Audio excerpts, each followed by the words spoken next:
Alors, on va passer à la deuxième présentation. On va rentrer cette fois-ci dans les résultats du projet. Donc, Manon Pull de la Chambre régionale d'agriculture Occitanie et Nicolas Ferrand, Chambre régionale Nouvelle-Aquitaine, vont nous présenter les résultats pour la conduite du tournesol dérobé.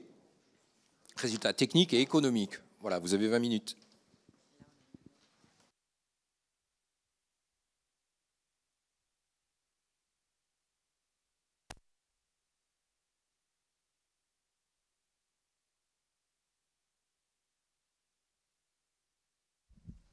Alors, sur le tournesol, donc, il y a eu les 4 années cumulées, il y a eu 26 parcelles suivies.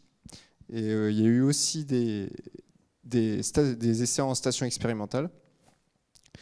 Donc, sur la carte, on voit les parcelles chez les agriculteurs, le nombre de parcelles dans chaque département. Et en couleur, le rendement, donc 4 à 8 quintaux, c'est du orange, et 12 à 16, c'est du jaune. Donc, il y a eu une parcelle en Deux-Sèvres, 5 en Charente-Maritime, avec un 4 à 8 quintaux en moyenne, 8 parcelles dans le Gers, 3 dans le Tarn et 8 dans l'Aude. Rendement moyen de 12 quintaux par hectare. Rendement, donc le maximum c'était 25-26 quintaux qu'il y a eu dans l'Aude et le Gers. Des variétés très précoces à très précoces. Pour les essais en station, donc il y a eu des essais sur la plateforme d'Oseville en 2019 avec une variété précoce semée fin juin, pas d'irrigation et en semi-direct. Et par contre, il n'y a pas eu de récolte. Donc, sans l'irrigation et des conditions très sèches à l'été 2019. Donc très peu de développement et pas de récolte.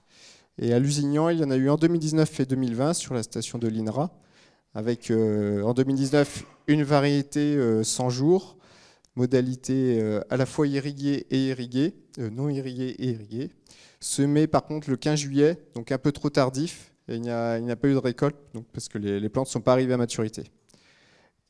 Et en 2020, on a mis 8 variétés différentes, avec aussi des modalités irriguées et non irriguées, semé le 1er juillet, donc plus précoce qu'en 2019, mais on n'a quand même pas récolté. Les plantes étaient arrivées à maturité, mais il y a eu pas mal de précipitations à l'automne. Il y a eu de la verse, du vent et donc de la maladie sur les capitules. Donc c'était pas récoltable. Peut-être qu'avec des très bonnes conditions à l'automne, on aurait pu récolter, mais en 2020, c'était pas possible.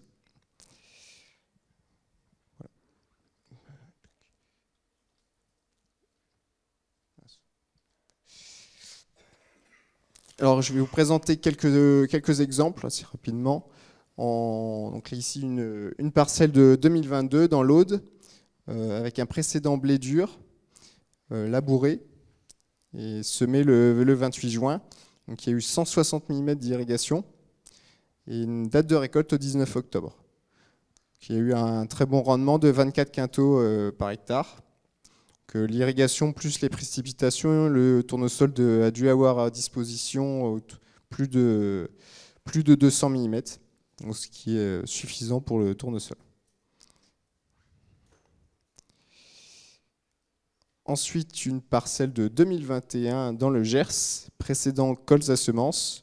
Donc, comme le colza semences est préfauché et endéné, donc il a été récolté très tôt, donc semis le 16 juin, une irrigation de 25 mm, donc un seul tour d'eau, une date de récolte au 25 octobre et un rendement de 10 quintaux par hectare. Donc avec les pluies de 2021 qui étaient quand même un peu plus conséquentes que les 3 autres années, donc le tournesol a dû avoir autour des 150 mm, entre 100 et 150 mm d'eau à disposition, donc, ce qui a permis de faire 10 quintaux par hectare. Une troisième parcelle de 2021 également, cette fois en Charente-Maritime, précédent orge, qui a été labouré, date de semis au 18 juillet. non irrigués, et date de récolte au 18 octobre. Et un rendement de 8 quintaux par hectare.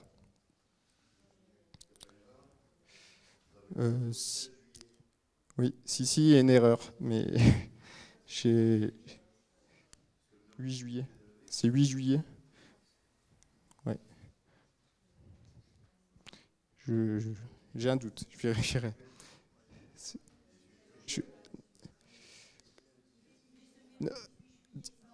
Non, oui, il y a une erreur, mais je ne sais plus la date de semis exacte. Donc rendement, donc il n'y a pas eu d'irrigation en 2021, donc il y a eu des pluies quand même plutôt conséquentes. Donc il y a eu un rendement de 8 quintaux, donc suivant les prix en 2021 étaient autour de 4 à 500 euros la tonne. Donc ça pouvait être, il est rentré dans ses frais, mais il n'y a pas eu une grosse marge non plus.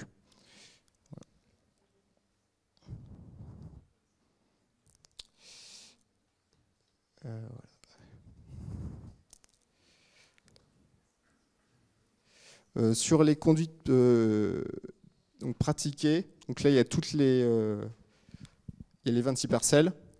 Donc sur le tableau on voit le précédent culturel pour chaque qui a eu.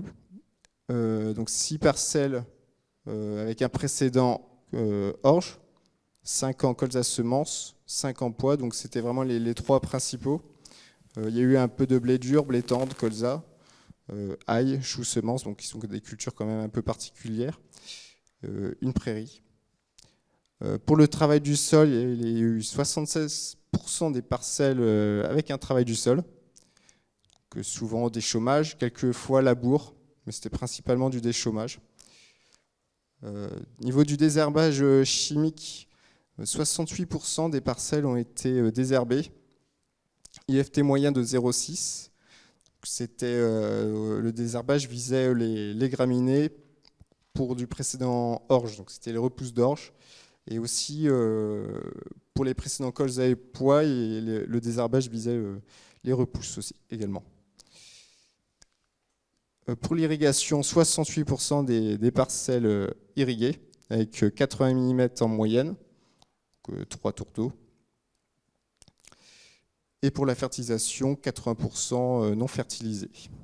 Et 20% avec, donc c'était les situations avec un précédent orge.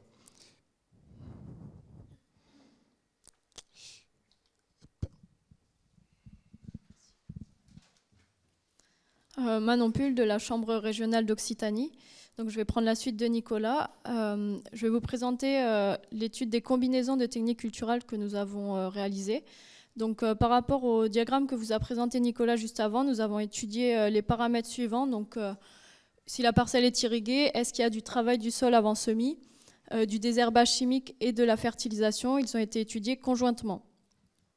Donc l'itinéraire technique le plus pratiqué, donc 8 parcelles sur les 26, est un itinéraire avec travail du sol superficiel avant semis, désherbage chimique et irrigué en moyenne à 80 mm. Donc c'est un itinéraire qui a été pratiqué principalement en Occitanie pour un rendement moyen de 11 quintaux par hectare. Donc cela nous a permis de déterminer les points clés de l'itinéraire technique. Donc comme on l'a déjà dit, l'irrigation est nécessaire. En Nouvelle-Aquitaine, parmi les parcelles suivies, il y avait pas mal de parcelles sans irrigation ou avec moins d'irrigation, donc dû aux contraintes réglementaires dont vous a parlé Sébastien avant. Mais les rendements obtenus ont forcément été plus faibles. Ensuite, la gestion des repousses de la culture précédente, sachant que les précédents sont souvent des céréales à paille, est importante. Et la gestion des adventices également, c'est pour ça qu'il y a souvent du désherbage chimique. Et enfin, quelques parcelles ont été fertilisées, donc ça représente 20% des parcelles. Donc on ne peut pas vraiment tirer de conclusion sur les résultats 3C2A, mais les rendements semblent quand même un peu plus élevés. Donc maintenant, on avait pour objectif de définir les facteurs climatiques déterminants dans la réussite de la dérobée. Donc pour ça, on a construit ce que l'on a appelé des arbres de réussite. Donc à partir des données terrain, des parcelles d'agriculteurs et des essais en station expérimentale, on a calculé des indicateurs à partir aussi de données météo et de durée de cycle théorique. Donc pour vous donner un exemple, on a pris la date de semis d'une parcelle, on a calculé la durée de cycle théorique pour arriver à la date de levée, et on a fait, donc ça c'est un indicateur en soi, et ensuite on a fait la somme des précipitations autour de la date de levée. Donc c'est un exemple, on a fait pareil pour la floraison, et on a également utilisé des données de la date de semis et la dose d'irrigation pour toutes les parcelles ou tous les essais suivis. Donc on a construit deux types d'arbres de réussite. Donc le premier, celui qu'on a appelé sécurisation de la récolte. Donc est-ce qu'on a une récolte ou non? Le but était de définir les indicateurs et les seuils donc, pour avoir cette réussite ou dans le cas contraire l'échec. Et enfin le deuxième, quel rendement? Donc là c'est un arbre différent que je vous présenterai ensuite, où on a essayé de voir quels étaient les critères qui permettaient de maximiser le rendement. Donc voici le premier arbre pour le tournesol de la récolte, de la sécurisation de la récolte. Donc en vert, vous avez donc dans les cases en vert, ça veut dire qu'on a 100% des parcelles qui ont été récoltées pour les critères qu'il y a juste au-dessus de la case. En rouge, aucune parcelle. Et en orange, c'est qu'on a à la fois des parcelles, l'arbre n'a pas trié précisément, n'a pas trié de manière pure, on a à la fois des parcelles non récoltées et des parcelles récoltées au bout de cette branche. Donc à partir de là, on a pu définir les conditions de sécurisation de la récolte. Donc tout d'abord un semis précoce avant mi-juillet. Donc sachant que comme vous le voyez, la plupart des parcelles ont quand même été semées avant le 9 juillet, vu qu'on a très peu de parcelles en échec après cette date-là. Et ensuite, un total des précipitations du semis à la maturité plus de l'irrigation. Donc ça, c'est un seuil minimum. Supérieur à 125 ou 130 mm. Donc c'est là qu'on a la majorité des parcelles. Et enfin, avec des analyses complémentaires, nous avons quand même déterminé que la nécessité d'irriguer à plus de 60 mm avec 1 à 2 passages au semis et 1 à 2 passages au stade bouton floraison.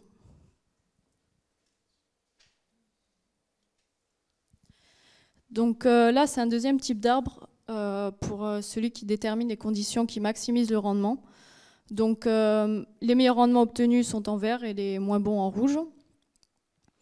Donc là, c'est l'irrigation qui est apparue en premier, donc un peu comme sur l'arbre d'avance que je vous ai expliqué, supérieur à 55-60 mm si on se place à droite de l'arbre. Et ensuite, des précipitations à la levée supérieures à 10 mm. Donc pour les parcelles les moins irriguées, donc à moins de 55-60 mm, on a le critère en dessous, état du stock d'eau en surface du sol. Donc ce critère mérite une petite explication. Donc c'est la somme des différences entre les précipitations et l'évapotranspiration du sol avant semis. Donc ça indique globalement si notre sol s'assèche, a un risque de s'assécher ou pas avant semis. Donc là on a deux seuils. Les parcelles à gauche, donc les 8 parcelles concernées, donc quand le sol s'assèche vraiment avant semis, donc là on a vraiment des rendements très faibles. Et donc pour l'autre cas, pour des parcelles un peu moins irriguées, si le sol s'assèche à plus de moins 30, moins 35 mm, donc on arrive sur un équilibre entre les précipitations et l'évapotranspiration avant semis, c'est plus favorable. Et pour finir par un total des précipitations du semis à la maturité supérieur à 130 ou 135 mm, c'est ce qu'on retrouvait sur l'arbre précédent de réussite de récolte.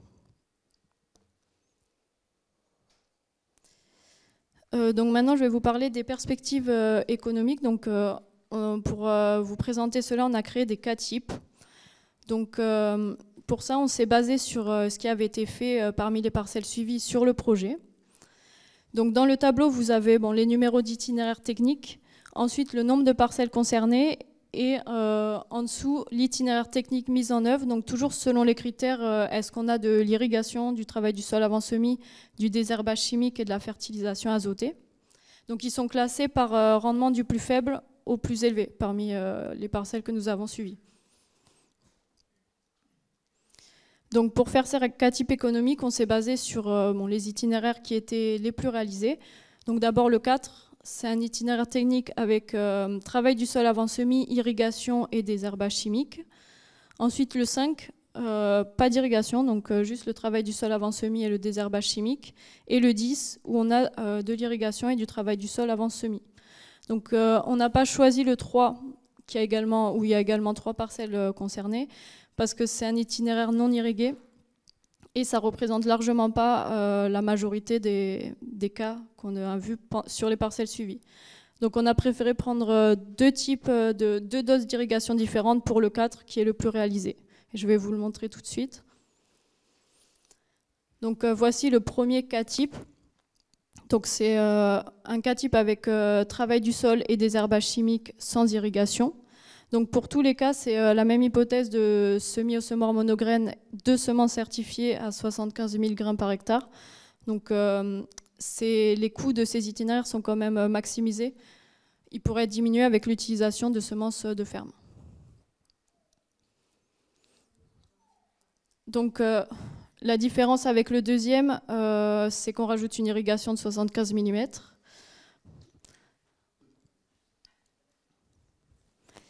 Le troisième, c'est l'itinéraire avec les charges les plus élevées. Désolé, il y a des petits décalages des pictogrammes, j'espère que vous voyez bien.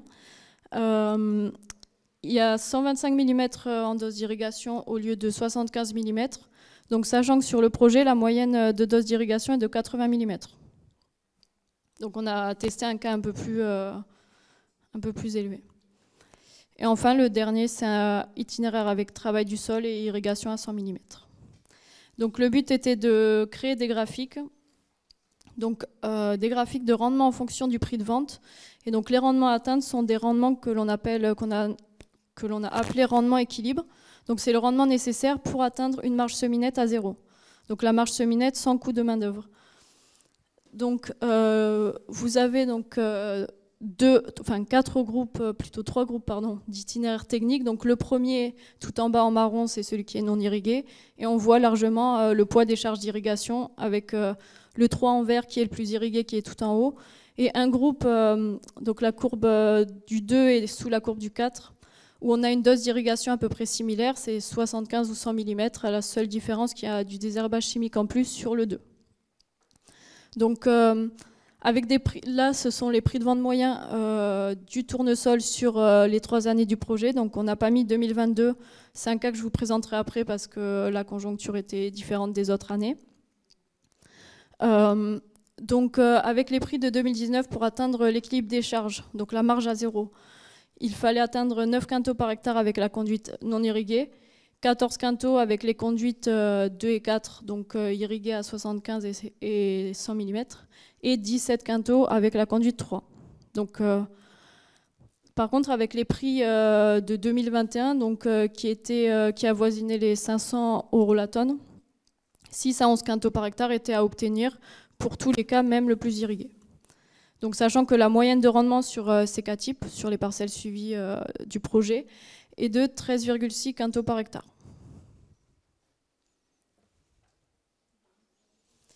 Donc voici le cas 2022. Donc 2022, c'était une année où on a eu une forte augmentation des prix et une augmentation des charges également, mais moins importante que l'augmentation des prix.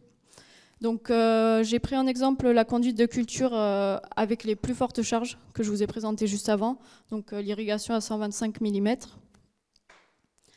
Donc là, on a le rendement par rapport à la marge semi-nette. La courbe marron représente le cas 2022, donc les charges, le prix des charges en 2022 avec un prix associé élevé de 700 € la tonne. Et la courbe jaune, c'est un coût moyen sur 2019-2021 avec un prix de 400 € la tonne. Donc on peut voir que si on prend l'exemple de la marge semi-nette à 200 € par hectare, on a une différence de 5 quintaux entre ce qu'il fallait atteindre entre 2019 et 2021 et 2022, malgré une augmentation des charges importantes sur le même itinéraire technique de 190 € par hectare. Mais les forts prix de vente qu'il y a eu en 2022 ont permis, c'était une année où des marges très intéressantes ont été dégagées sur le tournesol en dérobé. Donc, Pour récapituler, on vous a présenté donc les facteurs de réussite, donc une date de semis précoce, un total d'eau sur le cycle suffisant et l'irrigation quand même comme facteur clé de réussite. Les conduites de culture nous ont montré que la plupart des agriculteurs qui se lançaient dans la culture dérobée de tournesol l'irriguaient globalement, surtout en Occitanie. La gestion des repousses de la culture précédente est indispensable en début de culture. Et enfin, quelques parcelles ont été fertilisées avec des rendements qui semblent plus élevés.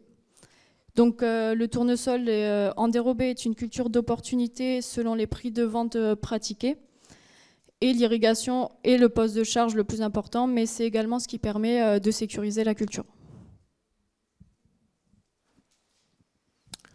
Merci Manon.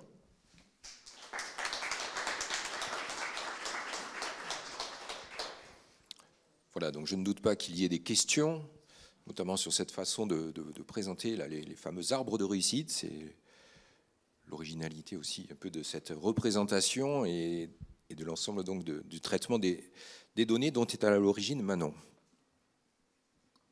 Bonjour, Paul Artero, Société Nucide. J'avais juste une question. Vous avez parlé des semences Oui. Et des semences de ferme avec du tournesol.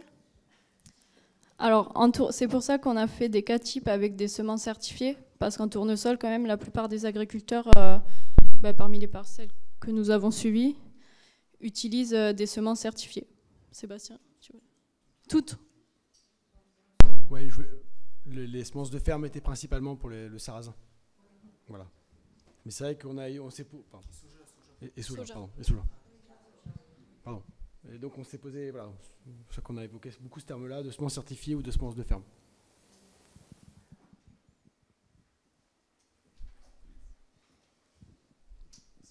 Fabien Boucher-Lana, Chambre d'agriculture du Lot. Donc c'est une question qui, je pense, aussi concernera le soja. Est-ce que l'agriculture de conservation du sol et les techniques de semi-direct sont un facteur de réussite dans les doubles cultures? Dans le fait qu'on va peut-être moins sécher le sol au moment du semis, qu'on va aussi alléger les charges, qu'on a des sols qui fonctionnent un peu différemment au niveau hydrique aussi. Est-ce que c'est des choses qu'est-ce que vous en pensez?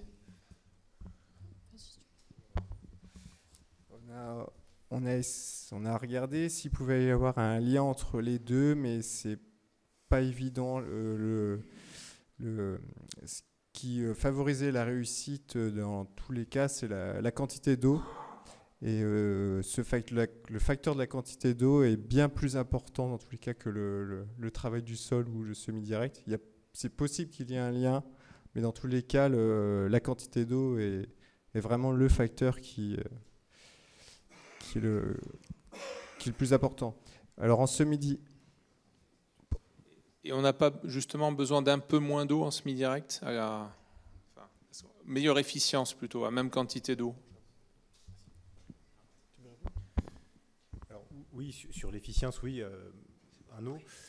Après, par rapport à la question, donc je pense que ça dépend des espèces.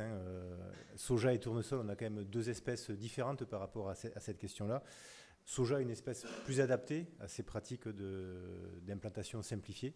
Et tournesol, pour le tournesol, il y a quand même besoin d'avoir un lit de semences qui comporte assez de terre fine, positionner la graine correctement pour favoriser la réussite de la levée. Voilà, donc je pense que ça dépend des espèces. Et pour le soja, pensez aussi au fait que le sol doit être bien aplani pour favoriser la récolte, parce qu'on a quand même des plantes qui sont de petits formats, avec des gousses, des premières gousses qui sont basses, et si on ne veut pas trop en perdre, il faut que le sol soit bien plat, quoi. On va le dire tout à l'heure, mais il y avait beaucoup plus de semi-direct en soja qu'en tournesol. Il y avait 3/4 en tournesol de travailler, et en soja, c'était presque l'inverse. On va le voir tout à l'heure. Alors, je m'attribue la fin de la réponse. Je suis le plus vieux dans le projet. Non, on n'a pas su démontrer, et ça on pourrait confirmer, alors Lionel il n'est pas là aujourd'hui, on pourrait confirmer qu'un autre projet qui s'appelait Bagage, non, on n'a pas pu démontrer un lien direct entre le semi-direct et la moindre demande en eau. C'est pas significatif, c'est pas 20 mm, 30 mm, c'est pas un tour d'eau en moins, grâce au semi-direct. Ça, c'est la première chose. Par contre, le semi-direct peut être un facteur quand même, au bémol de l'espèce implantée, un gros facteur de réussite parce que vous allez engager moins de charges. Et si on prend une culture comme le sarrasin, non irrigué Nord-Nouvelle-Aquitaine, on a un gros facteur de réussite. C'est un gage de réussite parce que vous allez engager moins de charges. Donc derrière, un rendement qui va permettre d'équilibrer, qui sera moindre. Voilà. Donc c'est un facteur de réussite. Là, par contre, où on doit faire aussi un petit parallèle, on le voit bien en sarrasin, c'est que dans les itinéraires techniques où on a du semi-direct, on aura parfois un peu plus d'herbicides. Bon, c'est un peu le bémol. On a vu que c'était des cultures, là, on a vu que pour l'instant, que le tournesol, où on avait des IFT qui étaient très bas, on regardait quand même cet aspect-là aussi environnemental. C'est vrai que le cas du semi-direct, on a tendance à faire un herbicide total un peu avant. Voilà. Bon, c'est tout. Après, donc c'est oui et non. Moi, je ne mettrais pas un facteur de réussite pour l'eau, parce que c'est surtout les précipitations, les orages et l'irrigation qui vont vraiment compenser ou combler ce déficit en eau, mais un facteur de réussite pour vis-à-vis des charges engagées.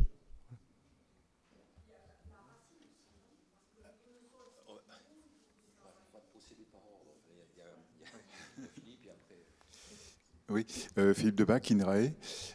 Donc on peut penser qu'implanter un tournesol justement avec ses possibilités d'enracinement, c'est une façon d'aller peut-être capturer des reliquats d'azote qui n'auraient pas été bien valorisés par une culture précédente, avec des apports tardifs par exemple. Donc c'est vrai que je me demandais comment, est-ce qu'il y avait une façon particulière de raisonner la fertilisation azotée sur des cultures en dérobé, sur tournesol, en fonction en particulier d'un bilan d'azote sur la culture précédente. Enfin, est-ce qu'on fait différemment sur un soja dérobé, tournesol dérobé, pardon, que sur un tournesol en culture principale pour raisonner la fertilisation azotée? Ça peut être à tous les trois. En tournesol, il y a eu quelques parcelles avec de la fertilisation, donc une 40-50 unités, donc des précédents orge. Il y avait beaucoup de précédents colza, blé dur et pois où là il y avait suffisamment de reliquats pour le tournesol de toute façon. Alors les parcelles qui ont reçu 40 à 50 unités, est-ce qu'elles auraient fait moins de rendement si elles n'avaient pas eu de fertilisation? Ça, on ne peut pas le dire vu qu'on n'avait pas de témoins sans fertilisation sur les parcelles. Mais c'est possible. C'est possible. Et les parcelles qui ont reçu la fertilisation étaient irriguées la plupart du temps. Même toujours, parce que les agriculteurs qui voulaient engager des charges, il fallait qu'ils soient à peu près sûrs de récolter quand même, surtout vu le prix de l'azote actuel. Oui, sur cette question de l'azote, on peut, je dirais même on doit raisonner les apports d'azote sur tournesol dérobé, à l'instar de ce qui se fait sur le tournesol en culture principale. Il y a des précédents pour lesquels on sait qu'il n'y aura pas besoin d'azote sur le tournesol dérobé, précédent pois par exemple, c'est une évidence, ou même certains précédents, je pense à de l'ail qu'on a plutôt par ici, et versus certains précédents vont faire que, par exemple, un orge qui a un bon rendement, je pense, nécessite de se poser la question et la plupart du temps d'avoir un apport d'azote derrière d'une trentaine, d'une quarantaine d'unités pour que le tournesol ne soit pas pénalisé sur ses résultats. Surtout si les pailles sont restituées, absolument.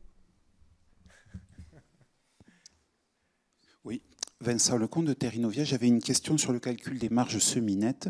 Est-ce que dans les charges de mécanisation, vous incluez la main-d'œuvre ou pas? Je vois qu'il y a les barèmes. Non, la main-d'œuvre n'est pas incluse. Donc c'est amortissement, entretien et énergie en fait. C'est ça. D'accord, merci.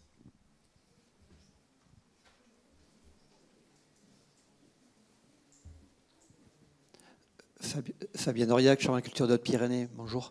Vous avez parlé sur les essais de tournesol, globalement, il y a 3 années sur 10 où il n'y a pas de récolte. Donc sur les 7 années sur 10 qui restent, avec cette approche-là de marge et de coût de production finalement, combien d'années on arrive à couvrir le coût? Est-ce que c'est, sur les 7 années qui restent, est-ce que c'est 5 années au final, pour avoir quelques idées du risque en fait, que prend un agriculteur?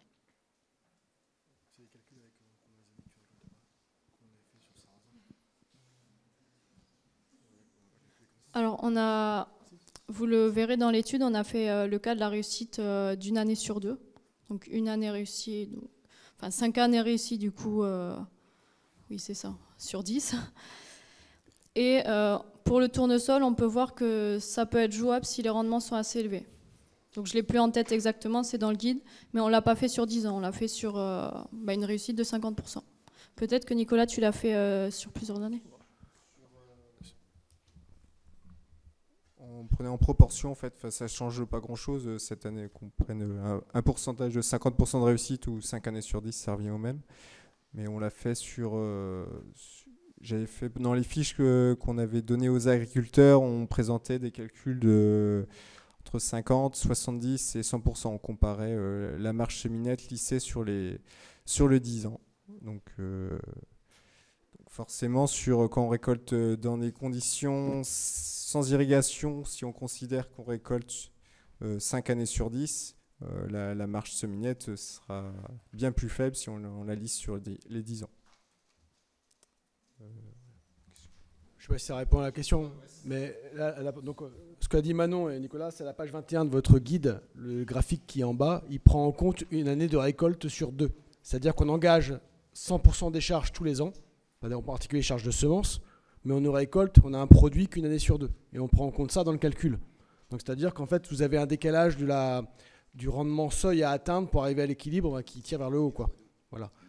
Et c'est vrai que je reviens sur le cas ex-Poitou-Charentes, où on a un historique sarrasin depuis quelques années, une dizaine d'années, où on avait étudié, on avait des calculs en fonction, vous récoltez une année sur 10, cette année sur 10, on s'est amusé à calculer le nombre d'années. Et je reviens à ce que je disais tout à l'heure, il y a des régions où on a dit, ne faites rien. Ne vous amusez pas à faire des cultures dérobées à récolter grains, parce que vous allez récolter une année sur 10, de toute façon, vous amortirez jamais les charges engagées les 9 autres années. Voilà. Donc ce type de graphique-là, après, on pourrait facilement les refaire, 50% de réussite, 70%, c'est ce que disait Nicolas. On avait fait différentes cas types. Bruno Estanguet de Val de Gascogne.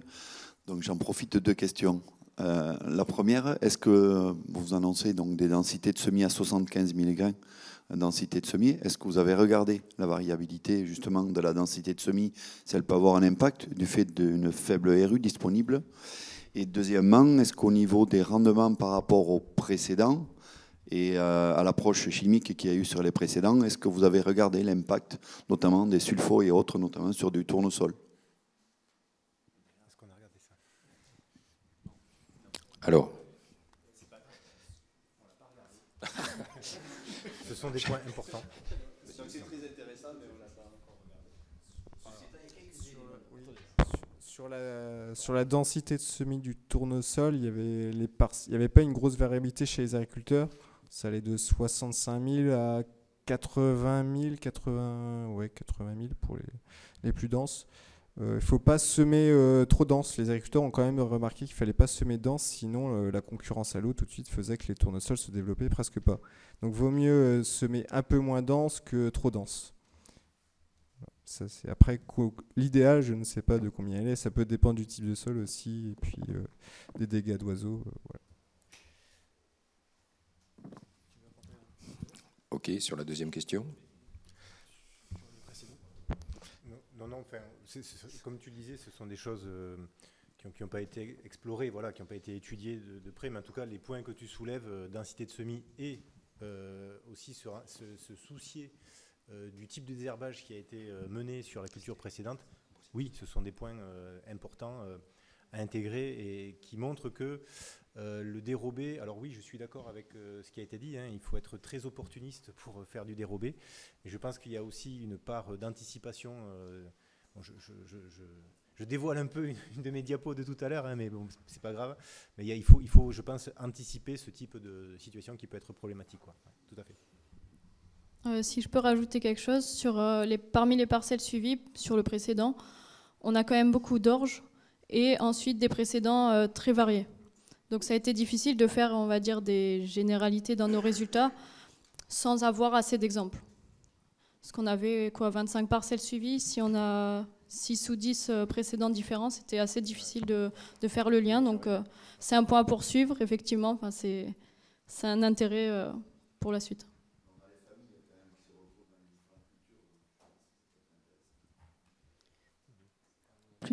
Christelle Carpentier, Chambre d'agriculture Haute-Garonne, plusieurs questions. Déjà, est-ce que vous avez pris que des tournesols très précoces? Deuxième question, au niveau implantation, est-ce qu'il vaut mieux pas qu'il y ait une bonne fissuration du sol avant l'implantation du tournesol, étant donné que c'est quand même une racine pivot et que je pense que si c'est bien implanté, c'est meilleur. Et la dernière question, je l'ai oubliée. Oui, niveau maladie, derrière le colza semence, est-ce qu'il n'y a pas plus de risque de sclérotinia sur tournesol? Est-ce que vous l'avez évalué? Alors sur la question de l'implantation, alors comme je disais tout à l'heure, pour le tournesol, il y a un compromis à trouver entre le fait de préparer à minima, parce que voilà, le tournesol est une espèce qui nécessite d'être positionnée, la graine nécessite d'être positionnée dans un minimum de terre fine pour favoriser la levée. Sur la fissuration, oui, c'est important d'avoir un sol bien structuré, bien fissuré pour que le pivot se développe bien, sauf que faire un travail profond à cette période de l'année, ça veut dire aussi assécher totalement le sol et réduire à néant, je dirais, les chances de réussite. Et donc voilà, le compromis, c'est on prépare un minimum, peut-être un passage ou deux passages pour bien mélanger la paille, les résidus avec la terre, pour produire un peu de terre fine. Et la fissuration, c'est pareil, je parlais d'anticipation, faire du dérobé cette année, ça veut dire je me suis peut-être soucié de la structure de mon sol l'année d'avant. Avant la céréale que j'ai implantée, je vais fissurer un petit peu. C'est comme pour implanter du colza, c'est la même philosophie, je dirais. Je ne vais pas fissurer en profondeur juste avant mon colza ou juste avant mon dérobé parce que je sais que ce n'est pas la période favorable. Je vais assécher mon sol totalement. Donc je vais le faire peut-être avant la céréale. Ensuite, sur la maladie, sur le scléro, c'est une bonne question. C'est une bonne question. Le risque existe. Pour autant, dans notre secteur, je dirais que le risque me reste minime. Peut-être sur des régions plus avec un climat, une influence plus océanique ou plus arrosée en fin de cycle. Oui, à prendre en considération. En tout cas, les colza semences, les précédents colza semences, si je ne me trompe pas, ont été surtout faits dans le Gers et puis voilà, autour de Toulouse. Voilà, sur des secteurs où on a quand même des automnes qui sont relativement encore secs et non favorables au développement du scléro, quoi, sur tournesol, sur capitule tournesol. On l'a pas vu, on l'a pas vu. Ok, merci. Je vous propose d'arrêter là cette séquence de questions sur cet exposé.